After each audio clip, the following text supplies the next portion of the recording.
अस्सलामुअलैकुम नाज़रीन, धरती टाइम से गॾु आहियां अब्दुल अज़ीज़ जतोई। नज़र विझंदासीं अॼु जी ताज़ा तरीन ख़बरुनि ते। कराची मलेर गगर ॻोठ इब्राहिम कलमती जो रहवासी नौजवान वालिद सुमेत 6 मासूम भाइरनि जो अकेलो कमाईंदड़ 17 वरनि जो उमर फारूक गोंदर जो कौसर घी मिल्स में प्राइवेट कंपनी में कमु कंदे पेर कटिजी वियो, जंहिंखे पहिरीं तबई इमदाद कंपनी जे मालिकनि तरफ़ां ॾिनी वई, मगर बाद में कंपनी इंतज़ामिया उहो चई इनकार करे छॾियो त पहिरां इलाज ऑपरेशन करायो वियो आहे। हाणे वधीक असां कुझु बि नथा करे सघूं। उमर फारूक जे वालिद 2 सालनि खां गुर्दे ऐं हेपेटाइटिस जी बीमारी सबबु कमकार खां लाचार आहे। साफ़िन सां ॻाल्हाईंदे छोकिरे जे वालिद रोईंदे ॿुधायो त मुंहिंजो पुट जी पढ़ण जी उमिरि हुई, मगर मुंहिंजी बीमारी सबबु संदसि घर जो चरखो हलाइण लाइ हू भेण ऐं भाइरनि में वॾो हुयो, हुन ज़िम्मेवारी क़बूल कई।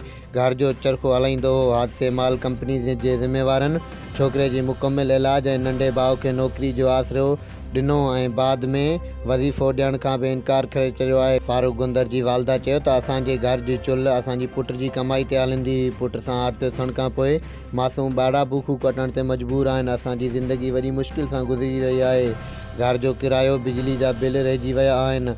असां बाला अख़्तियारनि खां मदद जो मुतालबो करियूं था त असांजी मदद करे कंपनी जे ज़िम्मेवारनि सां ॻाल्हाए पुट जो वज़ीफ़ो जारी करायो वञे। असांजी ज़िंदगी वॾे इम्तिहान खां गुज़री रही आहे।